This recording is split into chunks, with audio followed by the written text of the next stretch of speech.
This is the 2020 Chevy Corvette, and it is quite simply the hottest car of the year. I have never gotten so many requests to review any car ever as the new Corvette, and today I'm going to do just that. I'm going to start with a little background. The Corvette first came out in the 1950s, and it's been a constant in the American story ever since, right up there with baseball and barbecue. The last few Corvette models have been great, but they've generally been an evolution around a fairly similar theme with a fairly similar look. That changes now. The 2020 Chevy Corvette is the 8th generation model, hence the name C8, and it has a totally different everything, starting with the fact that the engine is in the back, or more accurately, in the middle behind the seats.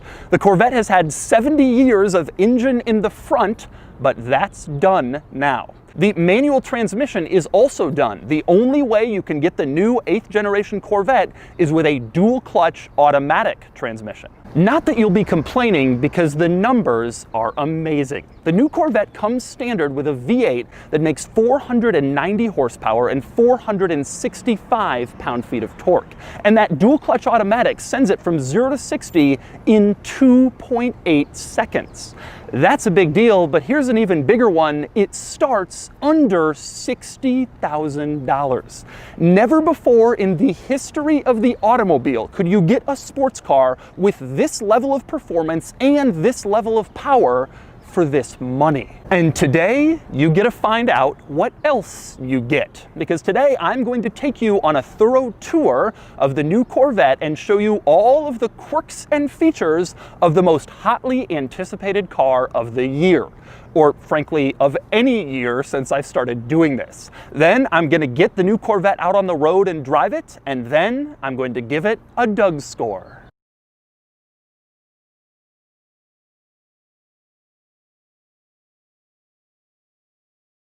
All right, I'm going to start the quirks and features of the C8 with the key, which is actually fairly standard. On the back, you have a Corvette logo, and then you have another Corvette logo sort of on the side. This one is just gray and cool looking. And then you flip it over, and that's where all of your buttons are. You have 6 in total, but the most interesting is the one in the middle, the circle. That would be the remote starter button. You lock the car, press that twice, and it turns on, ready to begin your Corvette experience. And next up, let's talk about what happens when you unlock the car. Some interesting things. The most notable is in the back. Press the unlock button and you can see the turn signals sort of sequentially flash to let you know that the car has acknowledged your unlock. Up front, you also have a similar thing happen. Press the unlock button, the turn signals flash, and then the running lights sort of gradually light up again to let you know that the car is acknowledging your presence. But before I get in the C8, I want to start by getting in the back. There are a few ways to do this. One, you press this little button on the key fob twice, as you can see, and then the back pops open and you can open it up. Or you can come around to the rear of the car. Above the license plate, you have a little rear popper. You press that and the back pops open and you can get in. There's also a button in the interior. But anyway, I'm going to open it up and then you access the rear compartment. Now, as you can see, there are a few interesting items with the rear compartment, starting, of course, with the engine, which is back here, probably the biggest news about the new Corvette. The engine has been moved to the middle for better weight distribution and basically a better sports car driving experience. But anyway, like I mentioned, the engine is a V8, 6.2 liters, and it comes standard with 490 horsepower and 465 pound-feet of torque. Or you can upgrade to the Z51 package, which this car has. It's a performance package that costs $5,000 and adds a few items, one of which is a performance exhaust. That gives you 5 additional horsepower and 5 more pound-feet, bringing your totals up to 495 horses and 470 pound-feet of torque. And the improvements with the Z51 package go beyond just the performance exhaust and a little bit more power. You also get better brakes or better stopping power. You get better suspension for sportier handling. You get better tires, summer performance tires on the Z51 cars like this one, as opposed to all-season tires on other Corvette models. You also get an improved cooling system, which will be helpful on the racetrack when you're doing lots of hot race laps. You get an electronic limited slip differential, which again will help with your steering and handling. And you have a couple of appearance upgrades. The Z51 cars get this front splitter, which gives them a more aggressive look up front. And the C8 with the Z51 gets this rear spoiler, which also enhances the more aggressive look of this car. Now, next up, another interesting item worth noting in this engine bay. This car has the engine appearance package, which gives you two interesting items. One is these LED lights above the engine, so they illuminate your engine and you can look at it and admire it. The engine appearance package also gets you this carbon fiber trim around the engine, which just makes the whole thing look a little bit nicer, a little bit sportier, a little bit better. Now, the other item worth noting back here is that in addition to the engine compartment, this area is also a trunk. As you can see, you open up this rear hatch and you have both contained in one area. Of course, the trunk very separate from the engine to prevent heat problems, but you can get a pretty fair amount of stuff in this trunk. It's surprisingly large, relatively practical, and it's designed to carry the roof. All of the Corvette coupe models actually have a removable Targa top, and it's designed to fit back here in the trunk no problem. Let me show you what I mean. To start the roof removal process, you first have to unlatch it. I'm going to start by unlatching the front latches. You can see very easy to do, just kind of pull them back, and then you move on to the rear latch. This one's a little bit more tricky, but it's still very simple, very easy process to unlatch the top. And from there, once you've unlatched the roof from the inside, it's pretty easy to take it out. Just kind of lift it out of the pins in the back, and it's surprisingly light. You can just lift it up and walk away, and suddenly your Targa roof is off. And from here, you're holding the roof. You want to put it in the trunk. You just bring it around back here. Again, it's pretty light, and it goes into some guides along the bottom. From there, you just push it down, and it latches into place, and then you're good to go. You can close your trunk, your roof is with you, and you can drive around in your open top configuration. Pretty easy. And next up, I want to show you the other interesting items with this rear compartment. One is how you close it. There's a little handle built into the underside of the rear compartment, so you can stick your hand in there. You do so, and then you can just easily pull it closed. The other cool thing is that you don't have to slam the rear compartment to close it because it has a soft close feature. Basically what that means is you can just bring the rear compartment down gently to a position where it seems like it's almost closed, and then the car will electronically do the rest. Take another look at that. It just automatically latches itself, so you don't have to slam it down like you might think you would. That is a pretty cool feature. And next up, we move on to the other trunk, because this car has two. There's one in back, like I just showed you, and there's one up front, because moving the engine out of here gives you more space, and you can use this as a cargo compartment. Now, getting into the front trunk has an interesting quirk. There's a couple of normal ways to do it. There's a button in the interior that'll pop it open, or you can tap this button on the key fob twice, and that will pop it open too, pretty standard. But my favorite way to enter the front trunk is through the hidden trunk popper in the front end of the car. It's just below the headlight on the driver's side. You reach around under here, and you can feel the little rubber trunk popper. You press it, and as long as the car is unlocked, the trunk will pop right open, and then you can get inside. Take another look, it's right under here, and it pops the trunk right open. Now, when you're in the trunk, or rather I should say the front trunk, since there are two, there are a few interesting quirks worth noting. One is the size. This is a fairly reasonable size and a good complement to the rear trunk. It's more cargo space than you typically get in a mid-engine sports car like this. Another interesting item in the front trunk is the emergency inside trunk release required by the government in case someone tries to kidnap you with their C8. You press this button so you can get out, and I just love the diagram on this button. It shows this scared person with his arms flailing jumping out of the front trunk of the C8. At least it very clearly illustrates its purpose. But maybe my favorite thing with the C8 trunk is the way that the trunk lid is designed in the front. You have this sort of jagged edge front end, almost looks like a puzzle piece how it fits into the bodywork. I love this look. They could have just made it smooth and simple, but instead it almost looks like it has aggressive, angry teeth, even though this is just the trunk lid edge design. It's pretty cool. And since we're on the outside of this car and talking about the look, let's just do it. Let's discuss the styling of the new Corvette. I love it. I do think there's one major drawback, which is that the front end design appears a little too visually high compared to the rear and compared to the look of this car. It's almost like the front end is just a little too ungainly and not quite perfect, but otherwise, I love the look of this car. It stands out, it looks far more exotic, far more expensive than it is, and I think they did a really great job. I don't consider it to be really beautiful, but it is a standout, it makes a statement, and it's really cool. Probably my favorite Corvette design since the C2 in the 1960s, which is truly one of the most beautiful cars ever made. And to me, it's a big welcome improvement over the C5, the C6, and the C7, which frankly always just kind of looked like evolutions on the same basic design. We were ready for a big change for a Corvette, and we got one. And next up, let's talk about a few design Easter eggs on the outside of this car. One is on this rear window. You have this kind of fading black piece around the edge of the window, but if you look closely, you can see that the items that are kind of fading are actually little Corvette logos.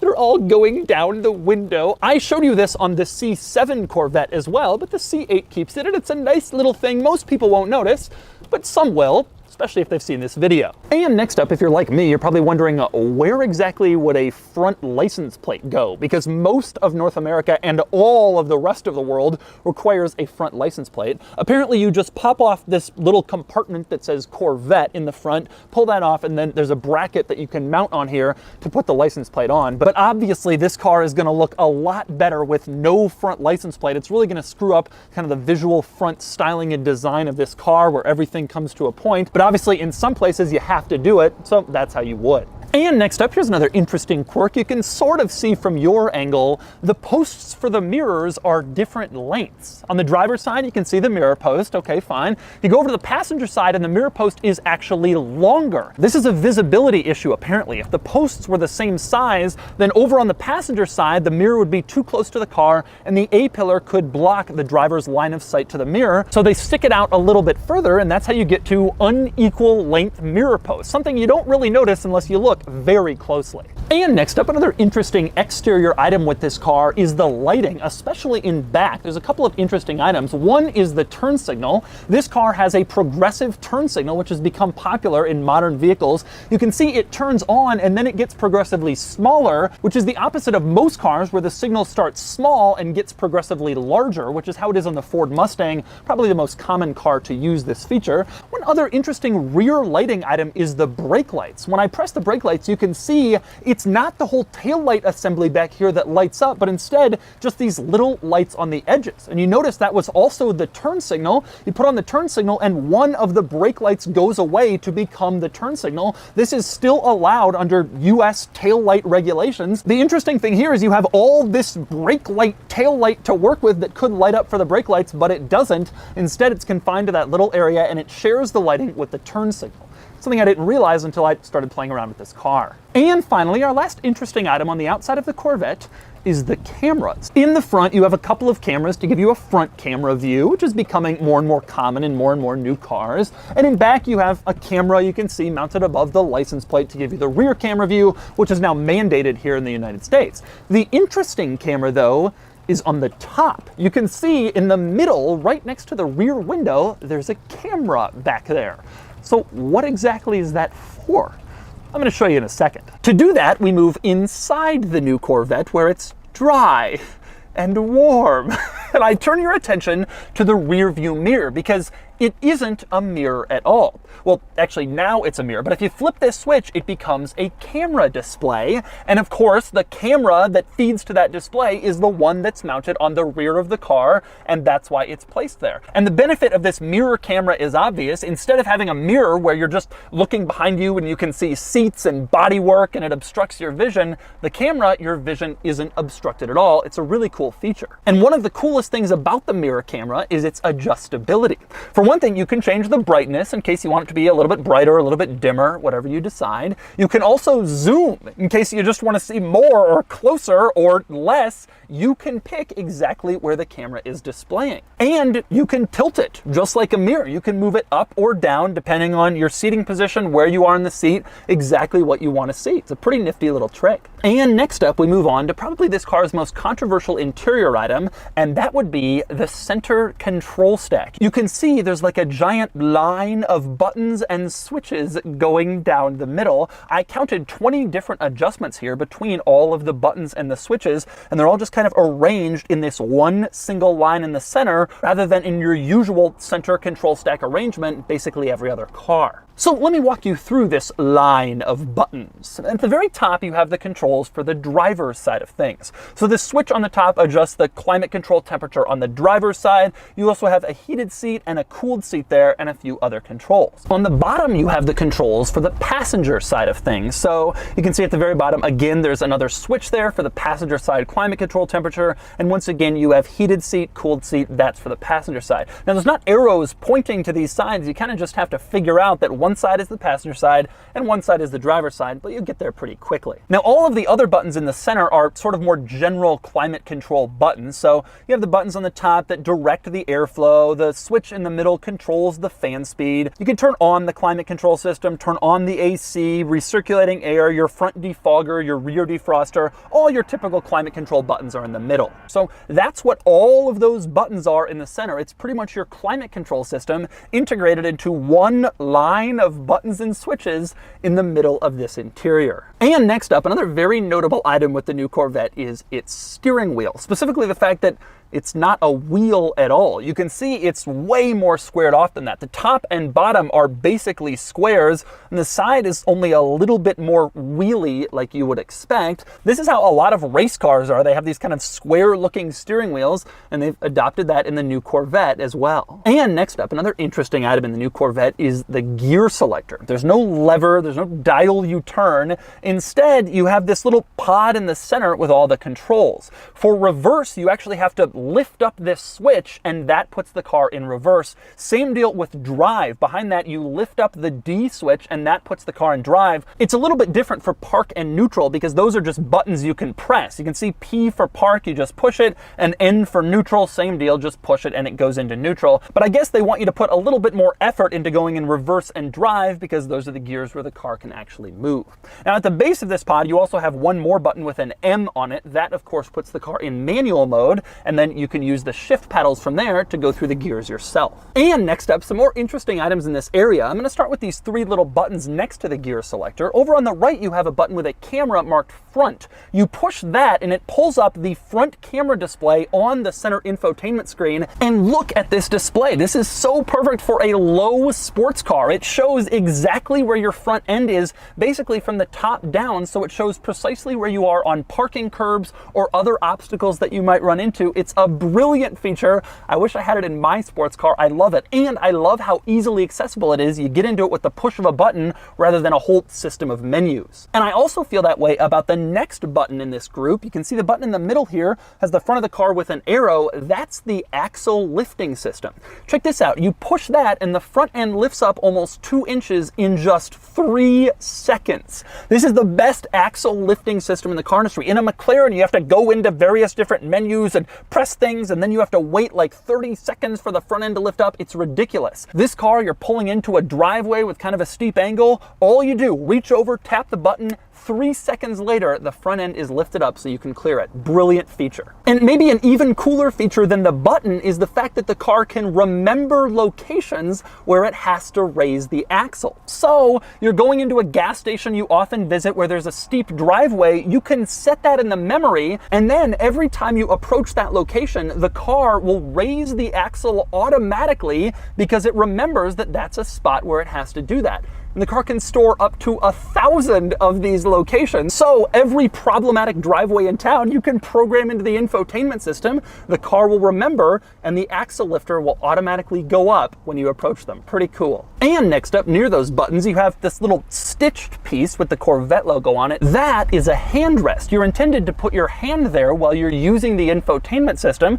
so you have something to rest on. You don't just have to hold it in the air. Or if you're used to driving a manual transmission car, something with a gear lever and resting your hand on, well, now you have a place to do that. Now you can see on this handrest you have the word mode printed, which gives you a clue as to where you change your drive modes. You don't just press the mode button, instead it's underneath the handrest. There's a little dial, you can twist it and that will adjust your different drive modes. You have a few different options. You have the regular mode, which Chevy calls Tour, or you have Sport mode, which is of course a little bit sportier, or you have Track mode, which is sportier still, or you have a configurable mode called My Mode, where you can configure a few different items like your steering, your suspension, that sort of thing. Normally I wouldn't mention a configurable drive mode as anything interesting because a lot of cars that have different drive modes have that, but the cool thing here is it remembers if you have it in My Mode even after you turn off the car. So if you have the car in your configurable drive mode and then you turn it off, when you go to turn it back on,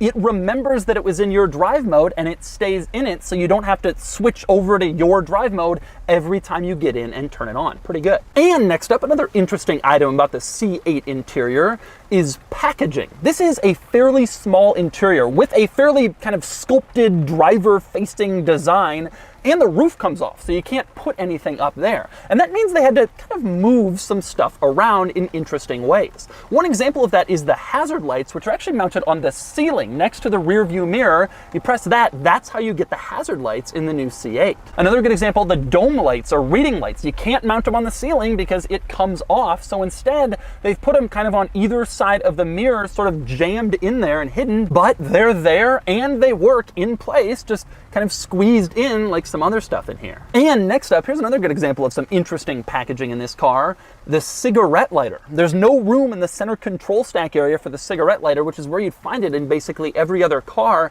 Instead, they've stuck it underneath the dashboard on the passenger side in the footwell, kind of behind the glove box. So if you need to use the cigarette lighter, it's there, but it's just hard to find. Again, some kind of trick packaging. But despite all the kind of clever places Chevy had to stick stuff to get it all in this car, it's worth noting the center console does still have two cup holders. You press this little lid, it opens up and reveals two cup holders in here, and you also have a center console storage area behind those cup holders. So even though they had to move a lot of stuff around and kind of cram it in place, they were able to get cup holders and storage into the center, which is precisely where you'd expect them. And speaking of that center area, it's worth discussing what is between the seats in this car. A couple of interesting things. One, that's where your wireless charger is. You stick your phone in that little spot and it'll charge for you. It's in between the seats, kind of behind you. Now, above the wireless charger, you have a speaker. Looks fairly normal, except that if you look at it from a kind of very severe angle, you can see the Corvette logo is integrated into the speaker. You can barely see it. You have to be at the exact right angle, but it's there.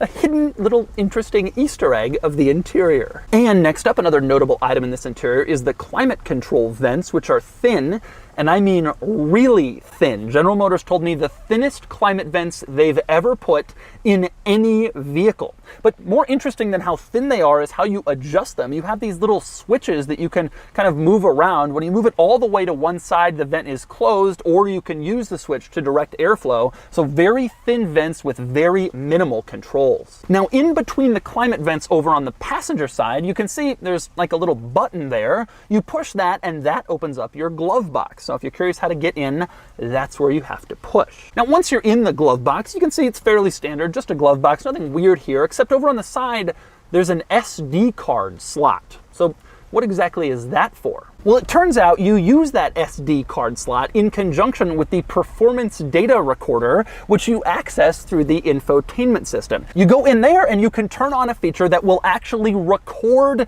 your laps on a racetrack using a built-in camera inside the car, so you can watch later and see like maybe where you missed an apex, where you could improve, accelerate better, brake harder, whatever. Now, a lot of modern performance cars have these performance data recorders, but there are a couple of interesting items worth noting in this one. For one thing, you can choose your overlays. So basically the graphics that will appear on your screen while you're recording or while you're watching it later. You can see your overlay options are none, sport, track, and timing, but the cool thing here is you can preview them. So if you have it on none, here's what your playback will look like when you watch your laps later. But you go over to sport and then press preview, and you can see this is what your recordings will look like later. There's some actual data on the screen, which it pulls from your steering wheel movements or your acceleration or whatever. And you can do the same with track or timing. Here's timing, and you can see it shows you like exactly what you might want to know if you're a serious track driver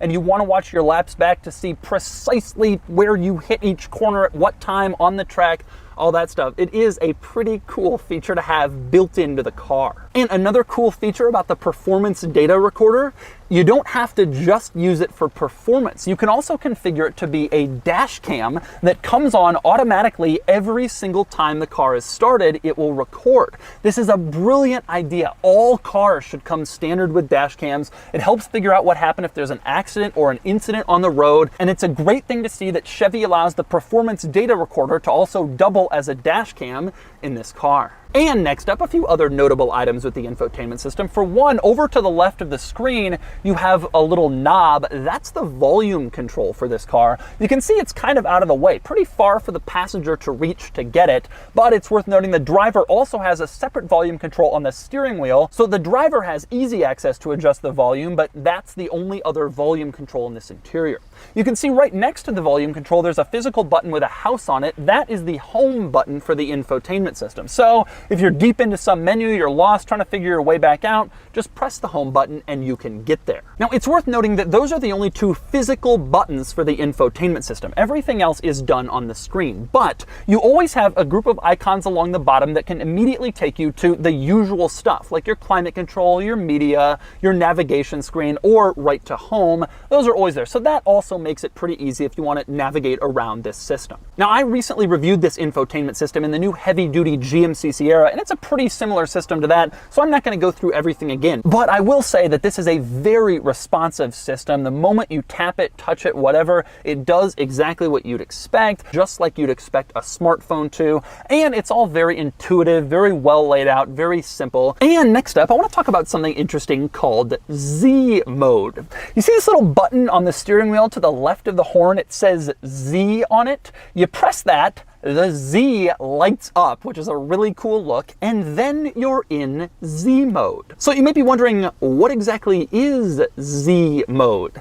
Well, it's a special driving mode on the cars equipped with the Z51 performance package like this one, and you can configure it in the infotainment system. You go into settings and you can configure how various different parts of the car respond when they're in Z mode. Your steering, your acceleration, your suspension, that sort of thing. Now, one other interesting thing you can configure in Z mode is the brake response. You can configure how grabby your brakes are on a screen in the infotainment system. It's just crazy to me, but you can do it tour, sport, or track, depending on how much brake you want. Now, you might be wondering, what's the difference between Z mode and My mode, your customizable drive mode? Why would you want one and not the other? The thinking is My mode is something you're kind of always in. Whenever you're driving the car, you have that set for when you're commuting or driving around, whatever. Z mode is something you just tap the button on the steering wheel, go into immediately when you find yourself on a fun canyon road or your favorite twisty spot. It's not something you would want to be in all the time. So maybe Z mode is reserved for a little bit more performance. And next up, speaking of the gauge cluster, you can see it's just one big screen, no more analog gauges here, and it has some interesting quirks to it. One is how it changes when you go between drive modes. All right, right now you're in normal mode, or as they call it, tour, and you can see it looks fairly standard. You even have a fuel economy display over on the side. You switch into sport mode and things instantly get sportier, just more aggressive, more red, and it just looks a little angrier, and the fuel economy is replaced by a G meter. But my favorite, you switch into track mode and look at it now. It's completely reconfigured for the stuff that matters the most on the racetrack. You can see over on the side you have all these different performance metrics you might want to see at a moment's notice. That is pretty cool, and it's one of the neat things that a gauge cluster screen screen allows you to do, which is totally reconfigure things depending on what mode you're in. And by the way, one other interesting thing that happens when you change the drive modes, your heads-up display changes too. This car, like a lot of new cars, has a heads-up display which is projected onto the windshield and gives you vital information. You can see it right now in normal mode, pretty standard. Go into sport mode and you can see it's just gotten a little sportier. Now it's giving you some more performance information. Go into track mode and again, sportier still for more pertinent heads-up display information. It's cool that it's not just the gauge cluster that changes, but also the heads-up display. That's a neat touch. And by the way, one other interesting item worth noting in the gauge cluster, if you simply find it to be too much information, too much technology,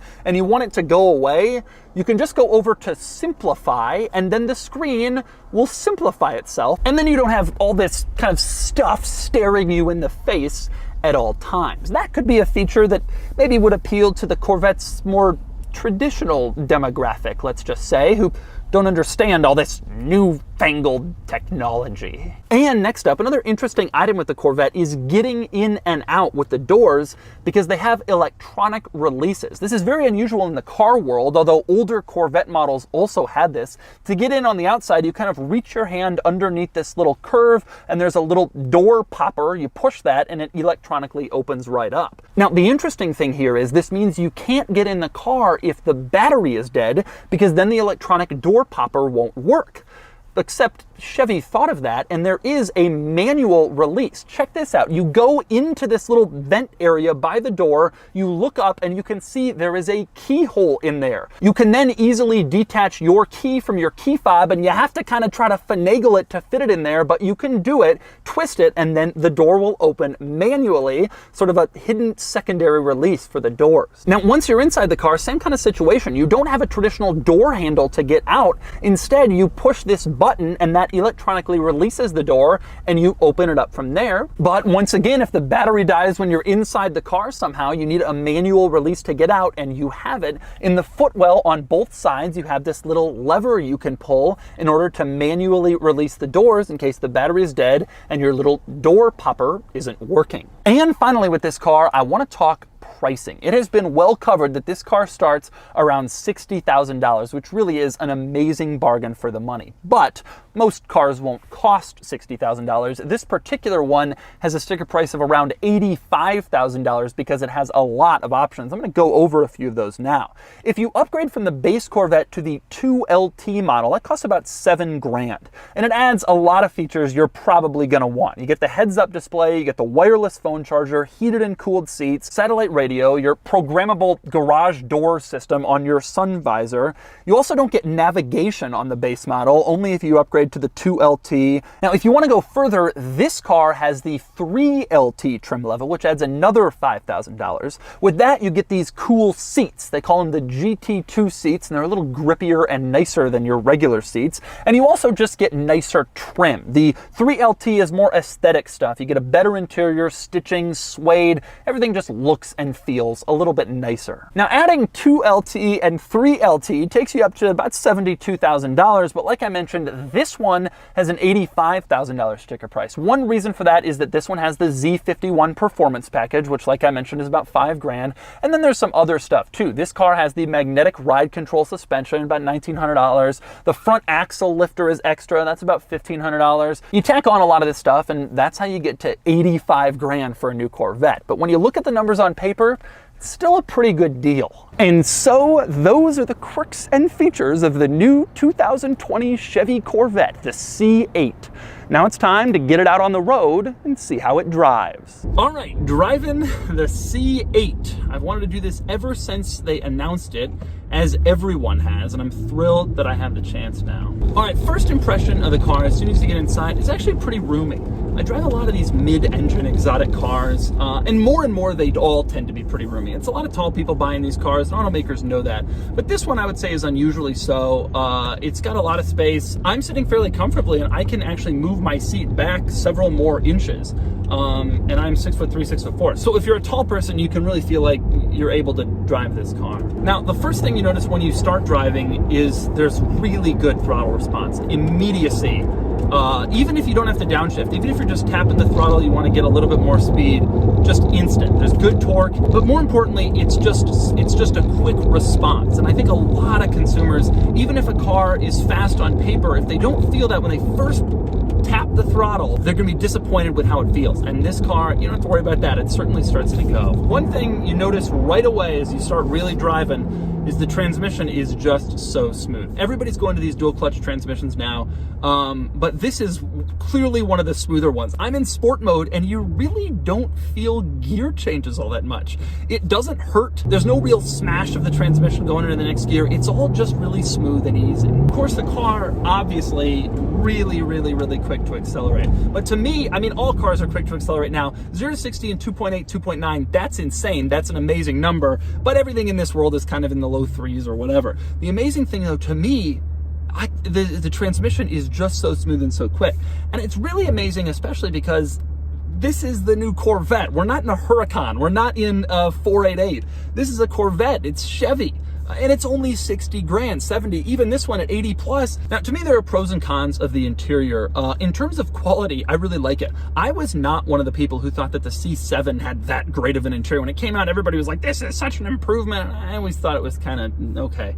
But this car, I think, really is a lot better. There's virtually no plastic or cheap plastic in here at all. That's partially because this is the 3LT model. So we have stitching everywhere, we have leather everywhere, nice finishers, etc. But generally speaking, this really is a nice interior. To me, this is the first Corvette with like a really interior that really matches the price point and the kind of the world that they're trying to go after. I love the square steering wheel. I'm super into that. I think that looks really cool. I love that in any car that does it. Does not take any getting used to. You just drive it like a normal steering wheel, but it looks cooler and has kind of that racing lineage to it. Steering and handling, I try to evaluate most of the cars I film on the street, which is where 99% of people are going to drive them. So it's a little bit harder to kind of really get a feel of how hardcore it is. You want to get into some hilly driving, some racetracks. Maybe I'll do that in the future with one of these. But generally speaking, it feels like it steers pretty well. I generally prefer mid-engine cars. I think that is the layout that God intended for sports cars to be in. If you think about it from a weight distribution perspective, it makes the most sense. I've owned a lot of front-engine sports cars, but the ones that have really stuck out to me are mid-engine cars. It's just better. Generally speaking, it's hard not to be impressed with this car. I mean, 0 to 60 in 2 point something. This one's 85 grand, but to me, it's still a bargain at that number, especially when you compare it against rivals, which are basically all exotic sports cars that cost 5 times more. Now, obviously, there's a lot of reasons to get those cars. Ferrari will always have a stronger branding than Corvette, same with Lambo, whatever. And frankly, to me, those cars do have more striking appearances and interiors. But this car costs a quarter of what those things do. I mean, it's an unbelievable deal. And so that's the 2020 Chevy Corvette. This is the most hotly anticipated car of the year, and it lives up to the hype. It's not perfect, but you can't argue with the sheer insanity. This is a mid-engine sports car that does 0 to 60 in under 3 seconds, like a McLaren or a Ferrari or a Lamborghini, except this starts at 60 grand. This is huge. And now it's time to give the new Corvette a Doug score. And the Doug score is here, and the figure is truly unbelievable. A 68 out of 100, which places it higher than basically anything in its price point and within close reach of the McLaren 720S, Ferrari 488, and Lamborghini Huracan. The big news here, though, is that the C8 actually ranks higher than the new Porsche 911. And why wouldn't it? The C8 is faster, cheaper, and right now, much cooler. The launch of the new 992 was laughably small potatoes compared to the unreal interest in the new Corvette. Admittedly, the 911 wins in the daily categories because it has extra seats and higher quality, but the C8 has a higher weekend score, and the C8 also gets a 9 out of 10 in value, which it deserves. I love German cars, and in my world, Corvettes don't beat 911s. Well, that's changed. One word of caution though, the C8 gets an 8 out of 10 for cool factor, but that number will probably lower as these become far more common in the coming months.